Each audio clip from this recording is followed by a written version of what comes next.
माझ्या रूमवर रोज भांडणं होतात आणि का बघायचं तुम्हाला? काय झालं तुम्हाला? का भांडताय? मी तुला सांगते ही कडची बरं का. आमच्या बीडमध्ये आमच्या मराठवाड्यामध्ये याला कडचीच म्हणतात आणि सगळीकडे कडचीच म्हणतात. आणि ही काय म्हणायला लागली प्रेरणा तुम्ही ऐकायचं. काय प्रेरणा? मी तुम्हाला माहिती मी सांगितली त्याला आमच्याकडे सांडशी असं बोलतात.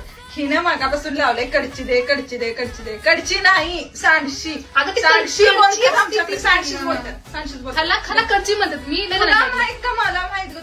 तुला छान आहेस ती सांडची नाहीये. सांडशीच आहे. पण तुम्हाला माहितीये का मी पण मराठवाड्यातली आहे पण आमच्या इथं याला पक्कडच म्हणतात. तू पण मराठवाड्यातली तुमच्या इथं कडची म्हणतात आणि ही सांगलीची यांच्या इथे याला सांडशी बोलतात. सांडशी म्हणतात. तुम्ही सांगा तुम्ही काय बोलताय? तुला नाही माहिती ना? सांडशीच बोलतात आमच्याकडे. नाही आमच्याकडे याला पक्कड म्हणतात. आता तुमचं ह्यांचं हे रोजच भांडणं चालू असतात. रोज भांडणं चालू असतं. हेच चालू असतं. मी तुम्हाला उद्या परत येऊन सांगते काहीतरी. कडची सांडशी बस.